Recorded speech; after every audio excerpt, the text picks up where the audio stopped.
안녕하세요. 반갑습니다. निरञ्जन साक्य입니다. नमस्ते सबैजनालाई म निरञ्जन साक्य आज फेरि पनि तपाईँ समक्ष मेरो एउटा अर्को छोटो भिडियो लिएर आइसकेको छु र आजको यस भिडियोमा हामीले सिप्स्यो उसिप्स्यो बसिदा र उपसिदाको बारेमा पढ्ने है। सबैभन्दा पहिला सिप्स्यो र उसिप्स्योको बारेमा पढौँ, जसलाई हामीले नेपालीमा नुहोस् भनेर भन्नुपर्छ है। नुहोस् भनेर हैन, सिप्स्यो र उसिप्स्योको नेपाली अर्थ चाहिँ नुहोस् भनेर हुन्छ। जस्तै यसको चाहिँ डेफिनेसनतिर हामी लागौँ। डेफिनेसनमा के छ भन्दाखेरि कुनै मान्छेलाई कुनै काम गर्नुहोस् भनेर गरिने अनुरोध वा आदेशलाई बुझाउन धातुमा अथवा इङ्ग्लिसमा VSTमा सिप्स्यो र उसिप्स्योको प्रयोग हामीले गर्नुपर्छ है। कुनै व्यक्तिलाई आदेश अथवा अनुरोध हैन गर्ने बेलामा, जस्तै यदि कुनै पनि क्रियाको VSTमा यदि कन्सोनेन्टले चाहिँ इन्डिङ भएको छ भने अथवा फाच्चिम छ भने उसिप्स्योको प्रयोग गर्ने। र त्यस्तै VSTमा यो VE हो, यो BE भएको छ VE है, भावेल भनेको छ है। स्वर अथवा फाच्चिम नभएको अवस्थामा हामीले सिप्स्योको प्रयोग गर्नुपर्छ हैन। यदि VSTमा CE अथवा कन्सोनेन्ट भएको अवस्थामा अथवा अन्तिम व्यञ्जन वर्ण भएको अवस्थामा चाहिँ हामीले उसिप्स्योको प्रयोग गर्ने हैन।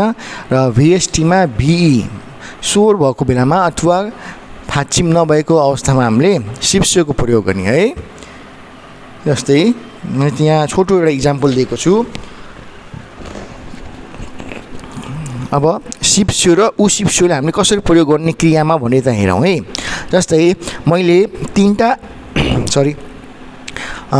क्रियालाई लिएको छु, जस्तै खादा, ओदा, फोदा, र मैले अर्कोपट्टि मक्ता, इल्क्ता र आन्ता भनेर मैले लिएको छु है। जस्तै खादा, ओदा, फोदामा चाहिँ फाच्चिम नभएको कारणले गर्दाखेरि अथवा कन्सोनेन्ट इन्डिङ नभएको कारणले गर्दा हामीले सिप्स्योको प्रयोग गर्ने है। जस्तै खादामा हामीले दा हटाइसकेपछि त्यो रहेको धातुमा हामीले प्लस सिप्स्यो जोडिन्छ र त्यो चाहिँ खासिप्स्यो हुन्छ हैन। नेपालीमा जानुलाई जा प्लस नुहोस् जोड्दाखेरि हामीले जानुहोस् हुन्छ हैन। हामीले यो आदेश गरेको होइन त। जस्तै अब ओदामा ओ प्लस सिप्स्यो ओसिप्स्यो हुन जान्छ। नेपालीमा आउनुलाई चाहिँ आऊ प्लस नुहोस् गर्दाखेरि आउनुहोस् हुन जान्छ हैन। फोदामा फो प्लस सिप्स्यो फोसिप्स्यो हुन जान्छ र हेर्नुको चाहिँ हेर प्लस नुहोस् हेर्नुहोस् हुन जान्छ हैन। बुझ्नुभयो नि, एकदम सजिलो छ हैन।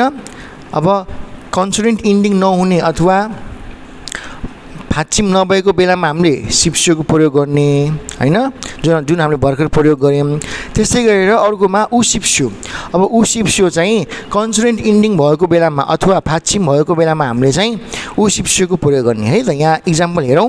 जस्तै मक्तामा मक प्लस उसिप्स्यो मगुसिप्स्यो हुन गयो। खानुमा खा प्लस नुहोस् खानुहोस् हुन गयो हैन। अब इल्क्तामा इल्क प्लस उसिप्स्यो इल्गुसिप्स्यो हुन गयो हैन। पढ्नु हो हैन, पढ्नु पढ प्लस नुहोस् पढ्नुहोस् हुन गयो हैन। आन्तामा आन प्लस उसिप्स्यो बस्नु हुन्छ है, आन्ता भनेको बस्नु हो। अब बस प्लस नुहोस् बस्नुहोस् हुन गयो है। यसरी गरेर हामीले तपाईँले चाहिँ यसरी कोही व्यक्तिले आदेश अथवा अनुरोध गर्ने बेलामा चाहिँ सिप्स्यो र उसिप्स्यो, र यो चाहिँ एकदमै आदरार्थी चाहिँ शब्द हुन्छ है। उसिप्स्यो र चाहिँ सिप्स्यो चाहिँ एकदम आदरार्थी हुन्छ।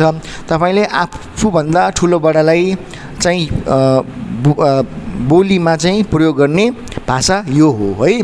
र त्यसै गरेर अर्कोतिर हामी जाउँ। अर्कोतिर मैले भनेको थिएँ बसिदा र उपसिदा। बसिदा र उपसिदा भनेको के हुन्छ तपाईँको नेपालीमा गरौँ भनेर हुन्छ है। गरौँ, कुनै कुरा गरौँ। जस्तै अब यहाँ यो चाहिँ इच्छार्थक रूप लेट्स फर्म बनाउन प्रयोग गरिन्छ।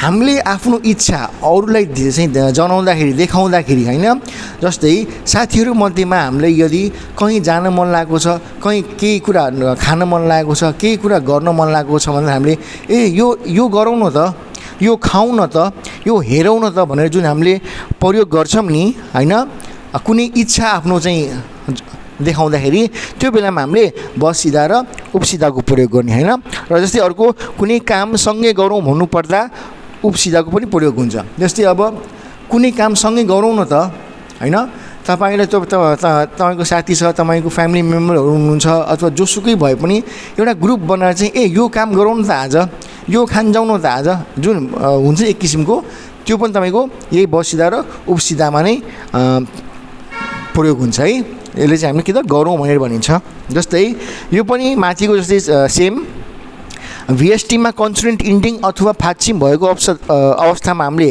उपसिदाको प्रयोग गर्ने हैन र त्यस्तै गरेर अर्को फेरि भिएसटीमा भावेल इन्डिङ छ अथवा फाच्चिम नरहेको अवस्थामा हामीले बसिदाको प्रयोग गर्ने है माथिको जस्तै एकदम सजिलो छ र यसको पनि हामीले थोरै इक्जाम्पलहरू हेरौँ इक्जाम्पलमा बसिदा र उपसिदामा हामीले यति मैले चाहिँ अब फेरि खादा इल्हादा र फोदाले लिएको छु भने उपसिदामा मैले मक्ता छास्ता र आँस्ताको बारेमा मैले यो क्रिया लिएको छु है जस्तै खादामा खा प्लस बसिदा खाप्सिदा जाउँ हैन अब यहाँ औ कसरी आयो भन्नुहुन्छ होला जस्तै गरौँमा चाहिँ अन्तिममा आउँछ है गरौँ जुन हामीले गरौँ भन्छौँ नि हैन त्योमा चाहिँ हामी अब जस्तै अब जा गरौँ भने त हुँदैन नि हामी जाउँ भन्ने प्रयोग गर्छौँ नि है सो त्यस कारणले गर्दाखेरि जा प्लस औ जाउँ हुन गयो इल्हादा इल्हा प्लस बसिदा इल्हाप्सिदा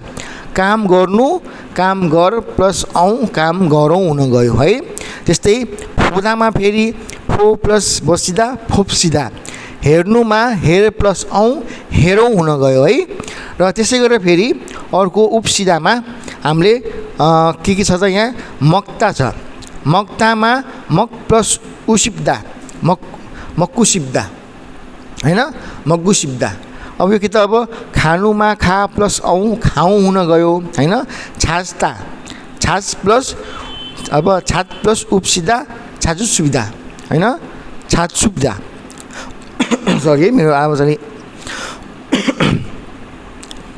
त्यस्तै गरेर अब आन्ता हैन अब यहाँ आन्ता प्लस उपसिदा आन्जुप्सिदा हैन अब यहाँ के त आन्जुप्सिदामा के हुन्छ बस्नु बस प्लस औ बसौँ है अब के त आन्ता भनेको के हुन्छ त आन्जुप्सिदा भन्न गयो हैन बस्नु प्लस बस प्लस औ बसौँ भनेर गयो हैन र यसलाई चाहिँ यसरी नै तपाईँको रिपिट गरेर चाहिँ पढ्ने कोसिस गर्नु होला हेर्ने कोसिस गर्नु होला र यो इक्जाम्पल्सहरूलाई चाहिँ राम्रोसँग चाहिँ हेर्ने कोसिस गर्नु होला र मैले चाहिँ एउटा चाहिँ छोटो इक्जाम्पल मात्रै दिएको छु हैन तपाईहरुले चाहिँ अरू पनि बेसिक ग्रामरहरू अथवा सरी बेसिक क्रियाहरूलाई लिएर यसमा जोडेर पनि तपाईले हेर्न सक्नुहुन्छ है घरमै बसेर प्र्याक्टिस गर्नुलाई मैले त एउटा चाहिँ छोटो इक्जाम्पल मात्रै दिएको हो हैन अब हाम्रो कोरियनमा त क्रियाहरू धेरै हुन्छ त्यो क्रियाहरूलाई चाहिँ मैले लिएर क्रियालाई मात्रै हैन तपाईको यसमा चाहिँ विश्लेषण हुँदैन क्रियालाई लिएर चाहिँ अथवा तपाईको क्रियालाई मात्रै लिएर चाहिँ यो चाहिँ प्रयोग गरेर यो बसिदा उपसिदा चाहिँ र माथिको चाहिँ हामी तपाईले लिएर जोडेर हेर्न सक्नुहुन्छ है र म अर्को पनि के कुरा भन्न चाहन्छु भन्दाखेरि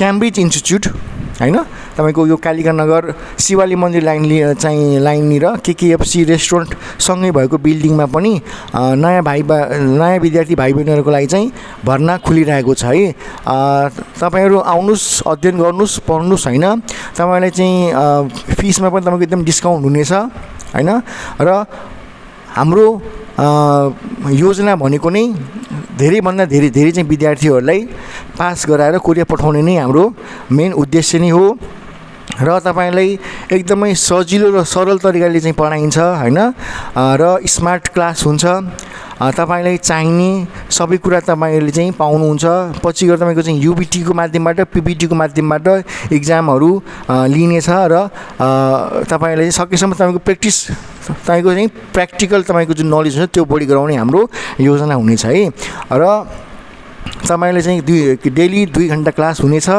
डेली एक्जाम हुनेछ हैन तपाईले चाहिने सबै मटेरियलहरु जति पनि हुन्छन् हैन पछि गएर तपाईको मोडल क्वेशनहरु सल्भ गर्नेदेखि लिएर सबै कुरा जे चाहिँ तपाईहरुले चाहिँ पढ्नका लागि चाहिन्छ त्यो चाहिँ सबै कुरा तपाईले पाउन सक्नुहुन्छ है मेरो चाहिँ यस अब भिडियोको चाहिँ थम्बनेलमा रहेको तपाईले फोन नम्बरमा पनि फोन गरेर सोधपुछ गर्न सक्नुहुन्छ है ल चाहिँ र मेरो यस भिडियोको कमेन्टमा पनि तपाईले कमेन्ट गरेर बोल्न चाहिँ सक्नुहुन्छ है यति भन्दै आज म मेरो यो भिडियो यही सकाउँछु र मेरो यो भिडियो पुरै हेर्दिनु होला र लाइक शेयर कमेन्ट सब्स्क्राइब गरेर बेल आइकनको नोटिफिकेसन दबाउन नबिर्सिनु है त हस् त धन्यवाद 안녕하세요